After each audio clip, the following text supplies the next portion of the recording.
وجل في القرآن. أعوذ بالله السميع العليم من الشيطان الرجيم من همزه ونفخه ونفثه. بسم الله الرحمن الرحيم. ما كان محمد أبا أحد من رجالكم ولكن رسول الله وخاتم النبيين وكان الله غفورا رحيما. رب اشرح لي صدري ويسر لي أمري واحلل عقدة من لساني يفقهوا قولي. رب زدني علما. اللهم صل على محمد وعلى آل محمد كما صليت على إبراهيم وعلى آل إبراهيم إنك حميد مجيد. اللهم بارك على محمد وعلى آل محمد كما باركت على إبراهيم وعلى آل إبراهيم إنك حميد مجيد. أما بعد. معزز و مکرم سامعات کرام، دینی خواتین، میں آپ سبھی کا اس مبارک مجلس میں استقبال کرتی ہوں۔ پیارے نبی صلی اللہ علیہ وسلم کی سیرت مبارکہ کو سننا، سماعت فرمانا اور ان مبارک لمحات کو اپنی آنکھوں کے سامنے محسوس کرنا، دوبارہ اس زندگی میں واپس جانا کتابوں کے ذریعے، ان نصیحتوں کے ذریعے سے، یہ ایسی خوش نصیبی کی بات ہے جو ناقابل بیان ہے، جس کو ہم بیان نہیں کر سکتے۔ پیارے نبی صلی اللہ علیہ وسلم کی سیرت کو باقاعدہ دروس میں ایک اہم درس رکھا جاتا ہے۔ جتنی بھی علمی کتابیں ہیں جو ایک مکمل عالمہ کورس کو کمپلیٹ کرتی ہیں، ان میں اگر سیرت مبارکہ نہ ہو، چاہے اس سے بڑھ کر جتنی بھی بڑی بڑی احادیث کی کتابیں، تفاسیر رکھی جائیں، لیکن سیرت نہ ہو تو وہ نامکمل ہے، ناقص ہے، اس کو کامل نہیں کہیں گے، ہم مکمل نہیں کہیں گے۔ تو یہ ہمارے لیے بڑی دولت سمجھیں آپ، بڑی نعمت سمجھیں کہ اللہ تعالیٰ نے ہمیں اس ذریعے سے یہاں جمع فرما کر مجھے اس مبارک سیرت کو کہنے اور اس کے ذریعے سے آپ تک بھی فائدہ پہنچانے کی اللہ تعالیٰ نے ہمیں ہدایت بخشی ہے۔ دیکھتے ہی دیکھتے کتنے مہینے ہو گئے نبی صلی اللہ علیہ وسلم کی سیرت کے، اب آخری لمحے میں، آخری مرحلے میں ہم داخل ہو رہی ہیں، آخری حصے میں اختتام تک ہم پہنچ رہی ہیں۔ جتنے بھی نبی صلی اللہ علیہ وسلم کی سیرت کے حصے تھے، سارے کے سارے مراحل کو ہم نے پار کر لیا، پڑھ لیا، اب بس اس کو ختم کرنا باقی ہے۔ گزشتہ کلاس میں اگر آپ سبھی کو یاد ہوگا انشاءاللہ، تو غزوہ تبوک کو ہم نے مکمل جانا تھا، پہچانا تھا، معلوم کیا تھا۔ نہ صرف غزوہ تبوک بلکہ اس کے بعد بھی چھوٹے چھوٹے غزوات، چھوٹے چھوٹے جنگیں ہوئے تھے، جن کو میں تفصیلاً بیان نہیں کر رہی ہوں۔ تو ان چھوٹے چھوٹے غزوات کے بعد اب سیدھا کیا ہے ہمارا ٹاپک؟ حجۃ الوداع۔ نبی صلی اللہ علیہ وسلم نے اپنی زندگی میں جو آخری حج کیا تھا، اسی لیے اس حج کو الوداعی حج کہا جاتا ہے۔ کتابوں کی روشنی میں اگر آپ کتابیں پڑھیں، سیرت کی کتابیں، تو ان میں یہی وجہ، یہی سبب بیان کیا گیا حجۃ الوداع کا، کیونکہ یہ اللہ کے نبی کی زندگی کا آخری حج تھا، اس لیے اس کو عربی زبان میں الوداعی حج، جس کے ذریعے سے اللہ کے نبی نے اس دنیا کو الوداع کہا، حجۃ الوداع کہا جاتا ہے۔ دعوت و تبلیغ کا کام پورا کر دیا اللہ کے نبی نے، اپنی ذمہ داری کو، جس ذمہ داری کے لیے، جس رسپانسبلٹی کے لیے اللہ تعالیٰ نے مبعوث فرمایا تھا، بھیجا تھا۔ اب وہ سارے کے سارے آثار ایسے نظر آنے لگے کہ ہاں اب یہ جو ذمہ داری ہے ختم ہو رہی ہے۔ کیونکہ ان 20 سال کے عرصے میں، ظاہر ہی نا 20 سال ہی ہوں گے، 13 سال مکی زندگی مکہ میں، اور اس کے بعد 10 سال مدینے میں، ٹھیک ہے؟ تو اس حساب سے 13 اور 10 ملا کر پیارے نبی صلی اللہ علیہ وسلم کی زندگی کے جتنے بھی 20 یا 20 کے اوپر کے جتنے بھی آپ سال لے لیں، اس 20 سے زیادہ کے عرصے میں جو مشکلات، جو مشقتیں اللہ کے نبی نے برداشت کی ہیں، اور اسی طرح نہ صرف اللہ کے نبی، ان کے ساتھ برابر آپ کا ساتھ دینے والے آپ کے ساتھی صحابہ رضوان اللہ علیہم اجمعین نے بھی برابر اس میدان میں کردار نبھایا ہے، اہم کردار ان کا بھی رہا ہے۔ تو اب اللہ تعالیٰ یہ چاہتا تھا کہ اپنے نبی کو وہ آثار دکھاتے، جو بھی اتنے سال کی مشقتیں، جو تکلیفیں رہی ہیں، اللہ کے نبی نے اپنی ذمہ داری کو پوری کرنے کے لیے جن بھی آزمائشوں کا سامنا کیا، اب وہ جو اس کا نتیجہ ہے، اس کا جو پھل ہے، اللہ تعالیٰ وہ اپنے نبی کو اپنی آنکھوں کے سامنے وہ منظر دکھانا چاہتا تھا۔ اس کے لیے بہترین اب راستہ کیا ہے؟ حج۔ حج کے موقع پر اطراف کے جتنے بھی لوگ ہیں مکہ کے سارے قبائل عرب جمع ہوں اور اللہ کے نبی اس موقع پر نصیحت کر سکیں، یہ اللہ تعالیٰ کی ایک آرزو اور ایک خواہش تھی۔ پیارے نبی صلی اللہ علیہ وسلم نے جس طرح کامیابیاں لی ہیں، ان کامیابیوں میں سے جتنی زیادہ غزوات، جتنے زیادہ جنگیں رہی ہیں، سب سے زیادہ گہرا اثر، سب سے زیادہ فائدہ جس جنگ کے ذریعے سے جس مرحلے پر آیا وہ تھا فتح مکہ۔ مکہ کو فتح کرنے کے ذریعے سے بے حساب لوگ مسلمان ہو کر دین اسلام میں داخل ہونے لگے۔ اسی لیے تو اللہ تعالیٰ نے سورۃ النصر کی آیات نازل فرمائیں، اذا جاء نصر اللہ والفتح ورأيت الناس يدخلون في دین اللہ افواجا۔ افواجا کے معنی ہوتے ہیں فوج، لشکر کی جمع، پلورل۔ اللہ تعالیٰ نے نہ صرف سنگولر بلکہ پلورل کا یہاں پر صیغہ استعمال کیا ہے، یعنی کہ اتنی زیادہ تعداد میں لوگ مسلمان ہو کر اسلام میں داخل ہونے لگے تھے۔ تو وہاں پر ایک بہت بڑا فائدہ اللہ کے نبی کو ہوا۔ وہاں سے اس کے بعد پیارے نبی صلی اللہ علیہ وسلم نے اتنی زیادہ جنگیں لڑی کہ مزید ان جنگوں میں اتنے زیادہ مسلمانوں کا ساتھ رہا ہے، اس لیے اللہ کے نبی ہر جنگ میں کامیاب ہوتے گئے۔ اب اس دعوت کی کامیابی کا جو اثر ہے اللہ کے نبی کو یہاں پر حجۃ الوداع کے موقع پر دیکھنے کو ملا، جب نبی صلی اللہ علیہ وسلم نے ذی قاعدہ میں بس 4 دن باقی تھے، حج کا ارادہ اللہ کے نبی نے کیا اور حج کے لیے روانہ ہو گئے اپنے مسلمان ساتھیوں کے ساتھ، صحابہ کے ساتھ۔ اس کے بعد میری بہنوں، یہ کب کی بات ہے؟ 10 ہجری کی بات ہے، ہجرت کے 10ویں سال۔ مکہ میں 13 سال ختم ہو گئے اور اس کے بعد سے مدینے میں جب آئے تو اس کے بعد 10 سال یہاں پر ختم ہو رہے ہیں، 13 اور 10، ٹھیک ہے؟ اب اس کے بعد جو 11واں سال لگے گا، اسی میں تو اللہ کے نبی کی وفات ہوئی۔ 11ویں سال میں جب اللہ کے نبی جائیں گے، اس کے بعد جو ربیع الاول آئے گا، وہیں اللہ کے نبی کی وفات ہوگی۔ تو آپ جو تاریخ ہے اس کو یاد رکھتے جائیں، وقت اور تاریخ کو۔ 13 سال مکہ میں ختم ہو گئے، اللہ کے نبی نے یہاں پر مدینے میں 10 سال زندگی گزاری ہے۔ وہ جو 10واں سال ہے، یہ 10ویں سال اللہ کے نبی اب حج کے لیے نکل رہے ہیں، ٹھیک ہے؟ اس موقع پر پیارے نبی صلی اللہ علیہ وسلم اپنے ارد گرد اور جتنا لشکر تھا سبھی کو اللہ کے نبی نے اس دوران، حج کے دوران نصیحتیں فرمائی۔ وہ نصیحتیں اصل میں کیسی ہیں میری بہنوں، کہ ایک ایک موقع پر ایام تشریق میں ایک دن اللہ کے نبی نے نصیحت کی، ایام ترویح یعنی کہ ذی الحجہ کے 8ویں تاریخ کو اللہ کے نبی نے نصیحت کی کچھ نصیحت، اور بعض نصیحتیں عید کے بعد بھی اللہ کے نبی نے کی ہیں، بعض نصیحتیں ذی القعدہ میں، ذی الحجہ میں تھیں۔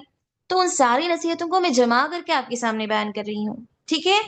ہمارا مقصد صرف اور صرف اللہ کے نبی کی جو آخری نصیحتیں تھیں، جن کو ہم برابر وصیتیں بھی کہہ سکتی ہیں، تو ان کا جاننا، ان کو سمجھنا ہمارے لیے ضروری ہے۔ تو جو نصیحت اللہ کے نبی نے ذی الحجہ کے 9ویں تاریخ یا پھر 10ویں تاریخ بتائی جاتی ہے، اس موقع پر جو کی تھی، میں سب سے پہلے اس کو بیان کرتی ہوں۔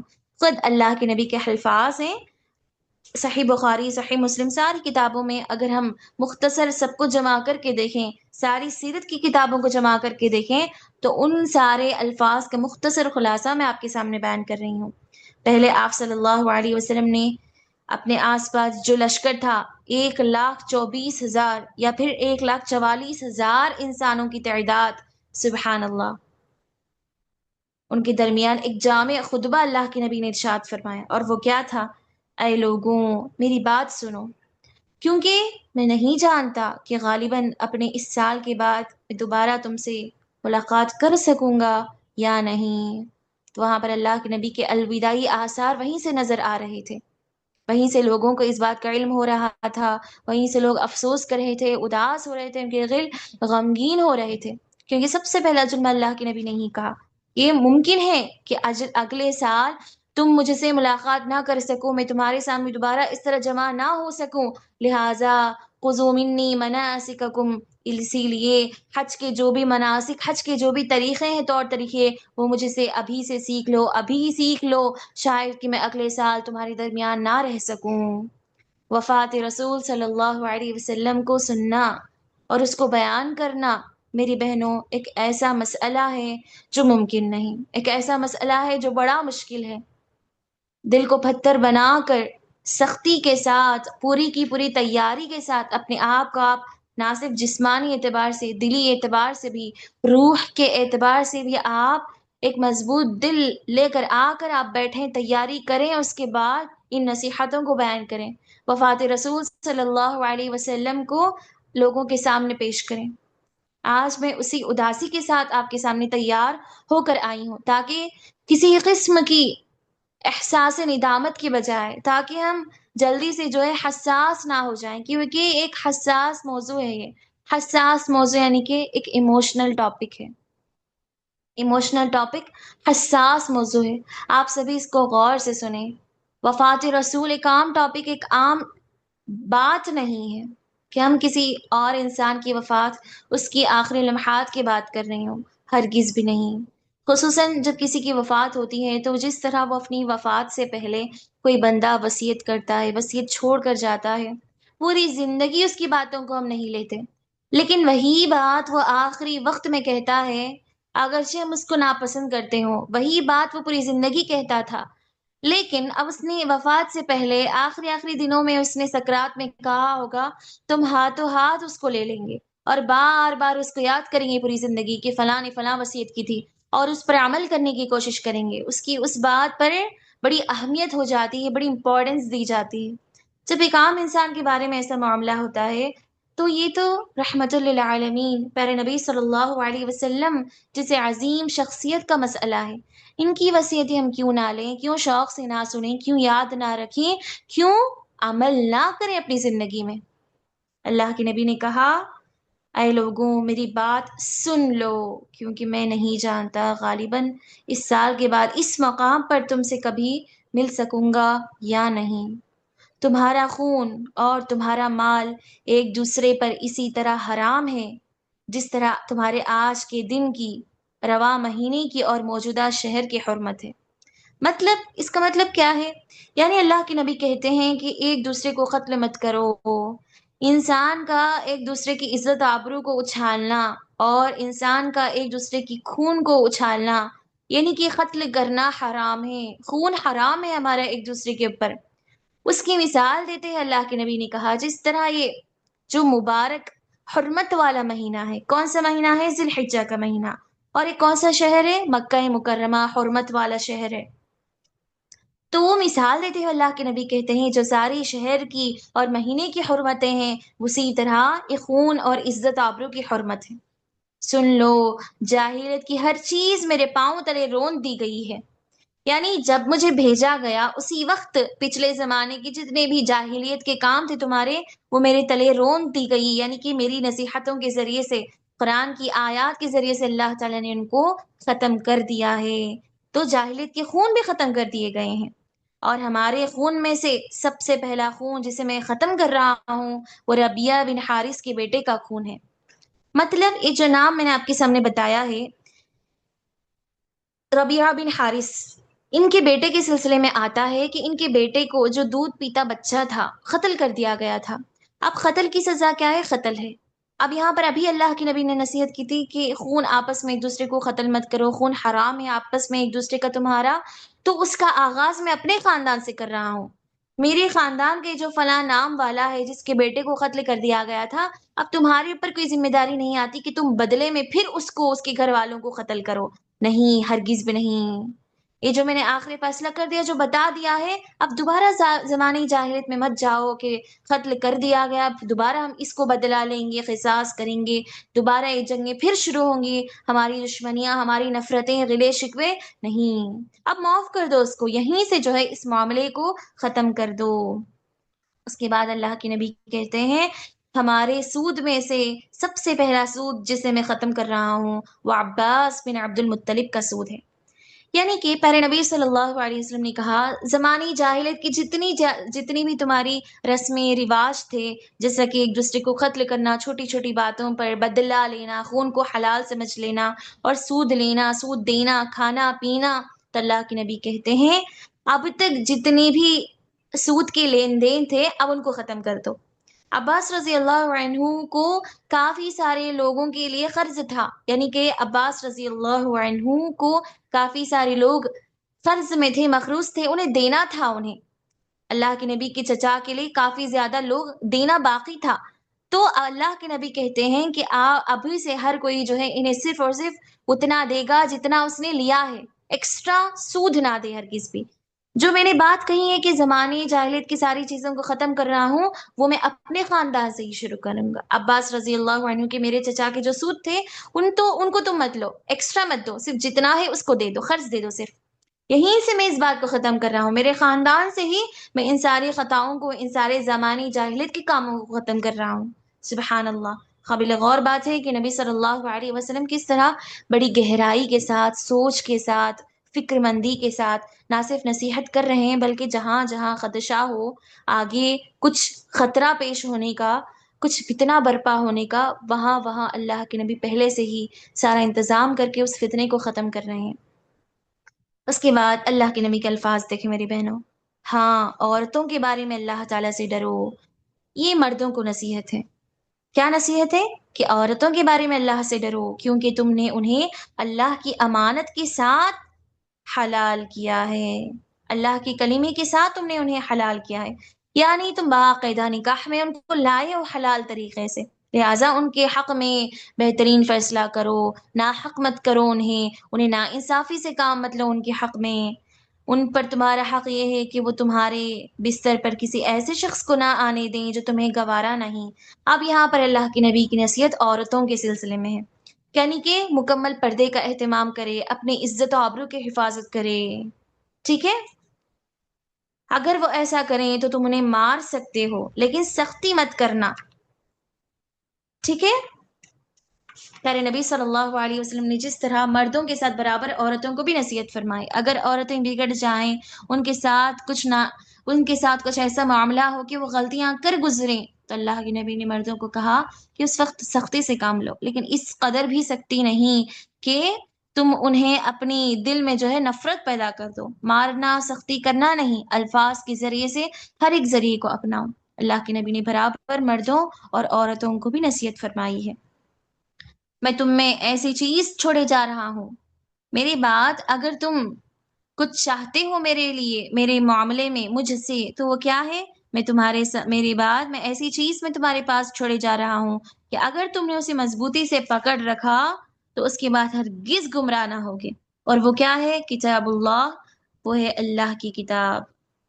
ہر سوال کا جواب، ہر چیز کا حل کس میں رکھا گیا؟ کتاب میں، اللہ کی کتاب میں۔ اور اللہ کی کتاب سے جڑی ہوئی ہر چیز میں، اللہ کی کتاب سے جڑے ہوئے قرآن کے علماء، حدیث کے علماء اور حدیث کتابیں، اس ساری کی ساری کتابیں، سارے علماء، اہل علم رکھنے والے، اس سارے کے سارے کتاب سے، اللہ کی کتاب سے جڑے ہوئے ہیں۔ تو ان ساری چیزوں سے، ان سارے علماء سے اور اس کتاب سے اگر ہم اپنے آپ کو جوڑ لیں تو ہرگز بھی گمراہ نہیں ہو سکتے۔ ہر سوال کا جواب، ہماری ہر پریشانی کا حل، ہر چیز کا مسئلہ اس میں رکھا گیا۔ لوگوں یاد رکھو، میرے بعد کوئی نبی نہیں، میرے بعد کوئی امت نہیں ہے۔ اس کا مطلب کیا ہے؟ یہی ہماری آخری کتاب، یہی ہمارے آخری نبی ہیں۔ اب ہمیں کوئی اور نئی چیزیں پیدا نہیں کرنی، دین میں کوئی نیا کام پیدا کرنا نہیں ہے۔ لہٰذا اپنے رب کی عبادت کرنا، 5 وقت کی نماز پڑھنا، رمضان کے روزے رکھنا، خوشی خوشی اپنے مال کی زکوٰۃ دینا۔ اللہ کے نبی نے کہا کہ خوشی خوشی مال کی زکوٰۃ دیا کرو، صدقہ خیرات، اس معاملے میں کنجوسی مت کرو۔ اپنے پروردگار کے گھر کا حج کرو. یعنی جو ارکان اسلام تھے، 5 ارکان اسلام، اللہ کے نبی وہاں پر دوبارہ وہی دہرا رہے ہیں باتیں. اپنے حکمرانوں کی اطاعت کرنا، اگر تم یہ سارے کام کرو گے تو اپنے پروردگار کی جنت میں داخل ہو جاؤ گے. اور میرے متعلق پوچھا جانے والا ہے تم سے. قیامت کے دن اللہ تعالیٰ تمہیں میرے متعلق پوچھے گا کہ کیا میں نے ایک نبی نہیں بھیجا تھا تمہارے درمیان؟ کیا اس نے اپنا حق ادا کر دیا؟ جو ذمہ داری دے کر میں نے اس کو بھیجا تھا، کیا اس نے اپنی ذمہ داری پوری کر دی؟ اس طرح قیامت کے دن میرے بارے میں تم سے سوال ہوگا. تو صحابہ نے کہا ہم شہادت دیتے ہیں اللہ کی نبی کہ آپ صلی اللہ علیہ وسلم نے تبلیغ کر دی ہے، آپ نے اپنی ذمہ داری کو بھرپور نبھایا. نہ صرف نبھایا بلکہ اس میں ساری کی ساری مشقتوں کو بھی برداشت کیا. پیغام آپ نے پہنچا دیا ہے، اور جو حق تھا آپ کا، آپ نے اس حق کو پورا کر دیا. سبحان اللہ. اتنے عرصے میں اللہ کے نبی نے اس ذمہ داری کو نہ صرف دیا، اس کے درمیان مشقتوں کو برداشت کیا. نہ صرف آپ نے، آپ کے ذریعے سے آپ کے گھر والوں نے، آپ کے ساتھیاں، آپ کے صحابہ نے، اس کے باوجود دیکھیں اللہ کے نبی کو خدشہ ہے، ڈر ہے، خوف ہے اللہ تعالیٰ کا کہ کہیں میں نے اپنی ذمہ داری کو نبھایا تو نہیں مکمل، اس میں کسی قسم کی کمی تو نہیں آئی، ابھی کوئی کام تو باقی نہیں رہا، کیا میں نے ابھی کسی کو کوئی میرا کلمہ توحید کا جو پیغام تھا کہیں کسی اور کو بتانا تو باقی نہیں رہ گیا کہ میں اللہ کا بھیجا گیا نبی اور رسول ہوں. کلمہ توحید کا جو دعوت دینے کا حق تھا، کیا میں نے اس کے حق کو پورا نہیں کیا؟ یہ جو ڈر، یہ جو خوف ہے اللہ کے نبی کا، حالانکہ ساری محنت رہی ہے، جبکہ صحابہ اور مسلمانوں نے بھی گواہی دی ہے، شہادت دی ہے، اس کے باوجود اللہ تعالیٰ کا ڈر اور خوف دیکھیں کہ اللہ تعالیٰ میرے بارے میں، میری ذمہ داری کے بارے میں اللہ تعالیٰ مجھے سے سوال کرے گا. اور آج ہمارا حال کہ ہمیں اس بات کا ڈر نہیں کہ اللہ تعالیٰ نے ہم کو بحیثیت ماں، بحیثیت بہن، بحیثیت بیٹی، بحیثیت بیوی، ہم کیونکہ ایک عورت ہیں، اللہ تعالیٰ کی مسلمان بندی ہیں، تو کیا ہمارے ہر ذمہ داری میں اللہ تعالیٰ سوال نہیں کرے گا کہ تم ایک بیوی ہو، تم نے شوہر کے سلسلے میں کیوں فرمانبرداری نہیں کی، اس کا حق کیوں ادا نہیں کیا، وہ غلط راستے پر تھا، اس کے باوجود تم نے اس نے نہیں روکا، تم نے لگاتار اس کی نافرمانی کی. بحیثیت ماں اللہ تعالیٰ سوال کرے گا بچوں کی تربیت کے سلسلے میں. بحیثیت بیٹی اللہ تعالیٰ سوال کرے گا. اللہ تعالیٰ ایک مسلمان عورت ہونے کی حیثیت سے یہ سوال کرے گا کہ تمہارے سامنے تمہاری بھائی، تمہاری بہن، تمہاری ساتھی ہر کوئی غلط راستے پر تھے، تم نے انہیں برائی سے کیوں نہیں روکا، اچھائی کا حکم کیوں نہیں دیا؟ تو لہٰذا ہم جس بھی مرحلے میں ہوں گی اپنی زندگی کے شروعات سے لے کر آخر تک، جب تک کہ ہمیں موت نہ آئے، تو ہماری ذمہ داریوں کے بارے میں بھی اللہ تعالیٰ ہمیں سوال کرے گا. تو اب ذرا سوچیں، اپنا جائزہ لیں، حساب لگائیں. مجھے، آپ کو، ہم سبھی کو اپنا حساب لگانا ہے، جائزہ لینا ہے کہ ہم اب تک کی ہماری ذمہ داریوں میں کہاں ہیں، کس مرحلے میں ہیں. اللہ اکبر. اللہ کے نبی کس طرح ڈرتے ہوئے زندگی گزار رہے ہیں، ساری ذمہ داری نبھانے کے باوجود اللہ تعالیٰ کا ڈر ہے، انہیں اللہ کا خوف ہے. لیکن اللہ تعالیٰ کا ڈر، اس کا خوف، اس کا تقوی آج ہماری دلوں میں ذرا برابر نہیں ہے. جب پیارے نبی صلی اللہ علیہ وسلم نے صحابہ کی شہادت کو سنا کہ انہوں نے اللہ کے نبی کے حق میں گواہی دیتی ہے، تو یہ سن کر آپ صلی اللہ علیہ وسلم نے انگشت شہادت کی انگلی کو آسمان کی طرف اٹھایا، اور پھر لوگوں کی طرف جھکاتے ہوئے اللہ کے نبی کہتے ہیں، 3 بار اللہ کے نبی نے فرمایا، اے اللہ گواہ رہ جا، اے اللہ تو گواہ ہو جا. انگلی اٹھاتے ہوئے آسمان کی طرف اور لوگوں کی طرف توجہ کرتے ہوئے دیکھتے ہیں کہ اللہ تو گواہ رہ جا، جس ذمہ داری کے لیے تو نے مجھے بھیجا تھا وہ ذمہ داری میں نے پوری کر دی ہے، تو گواہ رہ جا. سبحان اللہ، سبحان اللہ. یہ ہوتی ہے اللہ تعالیٰ سے محبت بھی ہے، ساتھ ہی ساتھ ڈر بھی ہے. محبت اور خوف ایک مومن کے اندر دونوں برابر سبحان اللہ ہوتے ہیں میری بہنوں. آپ صلی اللہ علیہ وسلم کے یہ جتنی بھی نصیحتیں تھیں، جتنی بھی ارشادات تھیں، جب اللہ کے نبی اس خطبے سے فارغ ہو چکے تو اللہ تعالیٰ نے یہ آیت نازل فرمائی. اور وہ کون سی آیت ہے؟ کسی کو یاد ہے میری بہنوں؟ اللہ تعالیٰ نے کون سی آیت نازل فرمائی ہوگی؟ یاد کریں، سب کچھ معلوم ہو ہمیں سیرت کے متعلق، ہر چیز کی پرکھ ہمیں ہونی چاہیے.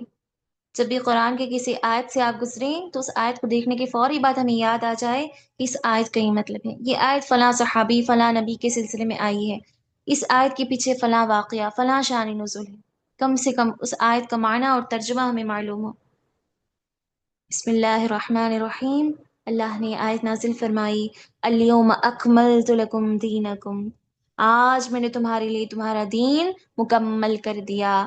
اب جا کر یہ دین مکمل ہوا ہے، اتنے عرصے کی نازل ہونے کے بعد، اتنا عرصہ 23 سال کا عرصہ لگا، تھوڑا تھوڑا وقفے وقفے میں اللہ تعالیٰ نے آیتوں کو نازل کیا۔ اب جا کر اللہ تعالیٰ نے گواہی دیتے ہوئے اس بات کا اعلان کر دیا مکمل کہ آج میں نے تمہارا دین مکمل کر دیا ہے۔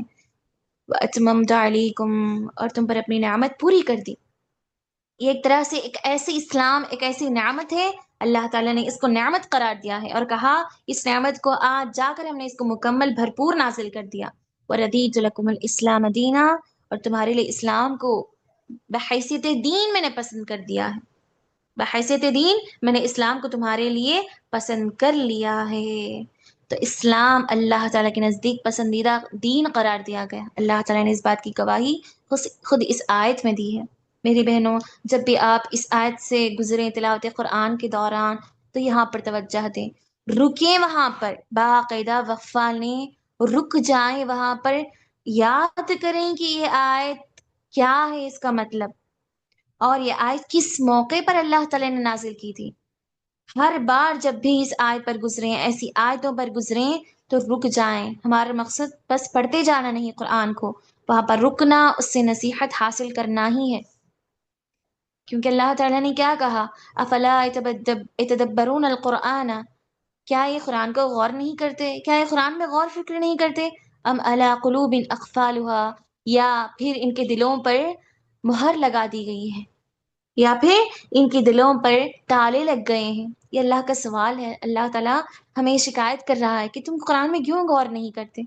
تو ہمیں غور کرنا ہے اب سے، جتنی ہماری طاقت ہو، جتنی ہماری صلاحیت ہو، اس اعتبار سے۔ آیت کو میں دوبارہ پڑھتی ہوں تاکہ آج کے بعد آپ اپنی پوری زندگی جب بھی اس آیت پر گزریں تو یہاں پر ضرور رکیں اور یاد کریں کہ اس کا شان نزول کیا تھا، اور اس بہانے اللہ کے نبی کی ساری وصیتوں کو، حجۃ الوداع کو آپ یاد کریں۔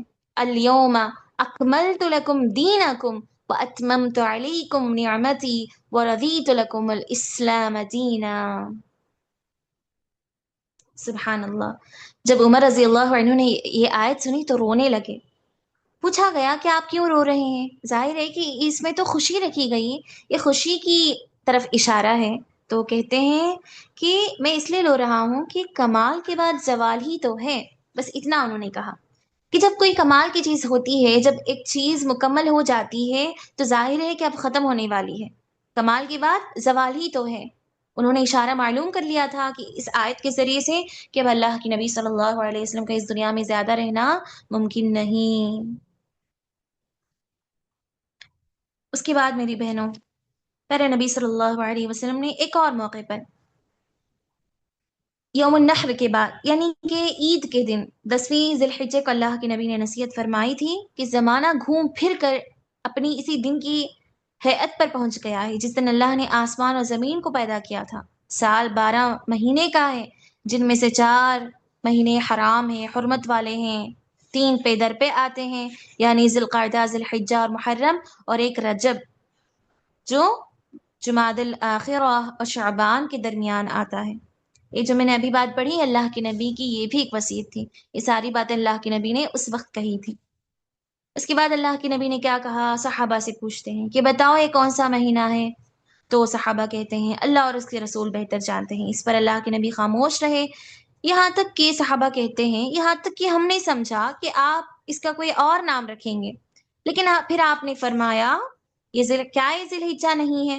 ہم نے کہا کیوں نہیں؟ آپ نے فرمایا یہ کون سا شہر ہے؟ ہم خاموش رہے، ہم نے سمجھا کہ اس کا کوئی اور جواب ہوگا۔ آپ نے فرمایا کیا یہ مکہ نہیں ہے؟ ہم نے کہا کیوں نہیں؟ پھر آپ کہتے ہیں کہ اچھا بتاؤ یہ کون سا دن ہے؟ تو پھر ہم نے جواب دیا کہ اللہ اور اس کے رسول ہی بہتر جانتے ہیں۔ تو اس کے بعد اللہ کے نبی نے کہا کیا یوم النحر یعنی قربانی کا دن ذی الحجہ کا 10ویں تاریخ نہیں ہے؟ ہم نے کہا کیوں نہیں؟ تو اچھا یہ بتاؤ کہ تمہارا مال اور تمہاری آبرو ایک دوسرے پر ایسے ہی حرام ہے جیسے تمہارے اس شہر، اس مہینے کی حرمت پر ہے۔ بار بار دوبارہ اللہ کے نبی سے بات کی نصیحت کر رہے ہیں کہ قتل و غارت گری سے، بدلہ لینے سے، ایک دوسرے کے دل میں کینہ، کپٹ، حسد رکھنے سے بچ جاؤ۔ آخر میں اللہ کے نبی کہتے ہیں جو شخص ہمارے پاس یہاں موجود ہے وہ اس کو یہ بات بتا دے، اس تک میری باتیں پہنچا دے جو یہاں موجود نہیں ہے، کیونکہ جو بات کسی کو پہنچاتا ہے، اگر کوئی بندہ کسی کو میری بات پہنچائے، قرآن اور حدیث کی نصیحتیں پہنچائے، تو اللہ تعالیٰ پہنچانے والے پر بھی اور عمل کرنے والے کے اوپر بھی دونوں کو اجر و ثواب برابر دے گا، دونوں کے اجر و ثواب میں کسی قسم کی کمی نہیں آئے گی۔ سبحان اللہ۔ اس طرح اللہ کے نبی نے نصیحتیں فرمائی ہیں میری بہنوں حجۃ الوداع کے موقع پر۔ یہاں پر نوٹ کرنے والی بات، قابل غور بات یہاں ہے کہ جتنی بھی نصیحتیں اللہ کے نبی کی رہی ہیں اس حج کے موقع پر، اگر غور سے دیکھا جائے، اگر آپ حدیث کو پڑھیں، اللہ کے نبی کی ساری حدیثوں کو حدیث کی کتابوں میں پڑھیں، تو یہ وہی نصیحتیں ہیں بار بار جو اللہ کے نبی نے اس سے پہلے بھی بتائی تھیں۔ حدیثوں کے ذریعے سے، قرآن میں بھی ساری نصیحتیں موجود ہیں، واقعات کے ذریعے سے کافی سارے صحابہ کو مخصوص موقعوں پر اللہ کے نبی نے یہ نصیحتیں اس سے پہلے بھی کر دی تھیں، چاہے وہ نمازوں کے سلسلے میں ہو، ارکان اسلام کے سلسلے میں ہو، شوہر بیوی کے حقوق ہو، قتل و غارت گیری کے سلسلے میں ہو، حرمت والے مہینوں کے سلسلے میں ہو۔ یہ وہی باتیں ہیں جو اللہ کے نبی نے اپنی پوری زندگی کہی ہیں، بار بار کہی ہیں، لیکن دوبارہ کہنا، اس سے ان نصیحتوں کی اہمیت بڑھ جاتی ہے۔ تاکید کے ساتھ اللہ کے نبی نے جب بار بار کہا ہے تب ہمارے لیے اس میں نصیحت رکھی گئی، ہمارے لیے اس پہ غور و فکر کرنے والی بات ہے کہ کس قدر اللہ تعالیٰ ان کو پسند کرتا ہے، کس قدر ہمیں ان باتوں پر عمل کرنا ہے اور کس قدر ہمیں ان کاموں سے رک جانا ہے جن سے بچنے کا حکم دیا گیا۔ آج قتل و غری کو دیکھیں آپ، کس قدر عام ہو چکی ہے قتل کرنا، ایک دوسرے کے خون کو اپنے اوپر حلال سمجھ لینا، دلوں میں بغض و کینہ رکھ لینا، بدگمانیاں پیدا کر لینا۔ شوہر اور بیوی کے حقوق میں آپ دیکھ لیں، نمازوں کے سلسلے میں دیکھ لیں آپ، اللہ کے نبی نے ارکان اسلام، جو اسلام کی 5 ارکان ہیں، وہ تو حدیثیں ہر کتاب میں موجود ہیں، اللہ کے نبی نے کافی مرتبہ نماز کے اوپر نصیحت کی، لیکن اپنے آخری وقت میں دوبارہ اس کو نصیحت کر رہے ہیں کہ زکوٰۃ خوشی سے دیا کرو، حج کیا کرو، روزے رکھا کرو، فرض روزے، اور نماز کی پابندی کرو، 5 وقت کی نماز کی پابندی کرو۔ جب اس قدر نصیحت آ رہی ہے تو اس کا کیا فائدہ ہوگا، اس کی کس قدر اہمیت ہوگی اور اس کو چھوڑنے کے کیا نقصانات ہوں گے، آپ اندازہ لگائیں میری بہن، اندازہ لگائیں، غور و فکر کریں۔ جب رسول اللہ صلی اللہ علیہ وسلم نے اس رسالت کو ختم کر دیا تو آپ کے کام، آپ کے افعال، آپ کی باتوں کے ذریعے سے لوگوں کے اس بات کا علم ہو چکا تھا کہ اب اللہ کے نبی رخصت ہو رہے ہیں۔ وہ کس طرح میری بہنوں، پیارے نبی صلی اللہ علیہ وسلم نے ایک مرتبہ اپنی صاحبزادی فاطمہ سے فرمایا تھا کہ میں سمجھتا ہوں کہ اب میرا وقت قریب آ چکا ہے۔ اگر کوئی باپ ایک بیٹی کو ایسا کہہ دے تب کیا ہی کہیں ہم، میں سمجھتا ہوں کہ میرا وقت اب قریب آ پہنچا ہے۔ اور جب معاذ رضی اللہ عنہ کو اللہ کے نبی یمن کی طرف روانہ کر رہے تھے، یمن اس علاقے کی طرف اللہ کے نبی نے معاذ رضی اللہ عنہ کو روانہ کیا، ایک لشکر کے ساتھ بھیجا دعوت دین کے لیے، کہا کہ سب سے پہلے دعوت دو، اگر وہ نہ سنے تو اس کے بعد جنگ لڑنا۔ یہ واقعہ کب کا ہے کہ اب اللہ کے نبی آخری وقت میں ہے، اسی وقت کا ہے، حجۃ الوداع کے بعد اسی موقع پر، ٹھیک ہے۔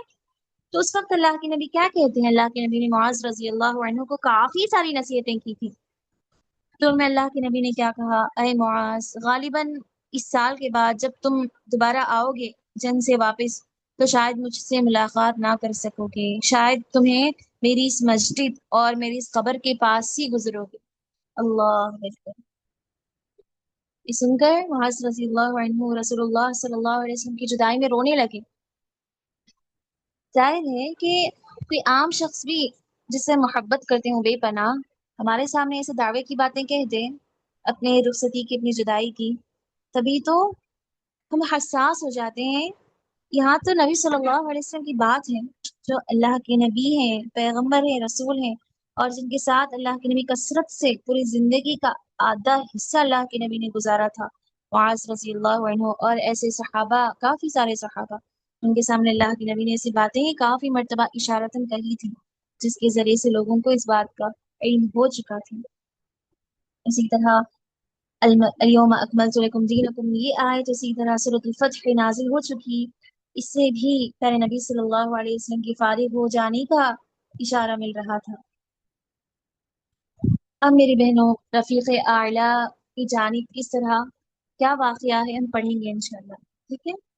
اس کے بعد اگلا درس ہوگا ہمارا نبی صلی اللہ علیہ وسلم کے آخری وقت اپنے رب کی جانب اللہ کے نبی کس طرح جاتے ہیں، مرض بیماری کا آغاز کس طرح ہوتا ہے، اور اس وقت بھی سکرات کے وقت بھی چند نصیحت اللہ کے نبی نے کی تھی، انہی کو اصل ہم وصیت کہیں گے۔ بستر پر اللہ کے نبی نے کچھ نصیحتیں کی تھی، تو پڑھیں گے ہم۔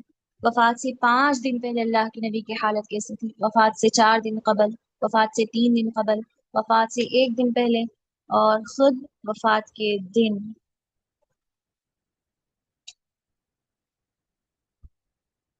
اب حجۃ الوداع ختم ہو گیا، اس کے فوری بعد اللہ کے نبی جب حج سے واپس آئے تو اللہ کے نبی کسی جنازے میں شریک ہوئے تھے۔ اللہ کے نبی بقی میں، جنت البقیع میں اللہ کے نبی کسی جنازے میں تشریف لے گئے تھے، وہیں سے اللہ کے نبی کی بیماری کا آغاز ہوا۔ جب واپس آئے گھر میں تو سر درد سے اللہ کے نبی کی بیماری کا آغاز ہو چکا تھا، ٹھیک ہے؟ ہم وہاں سے پڑھیں گے اگلی کلاس میں انشاءاللہ۔ بارک اللہ فیکم جمیعا واحسن اللہ الیکم۔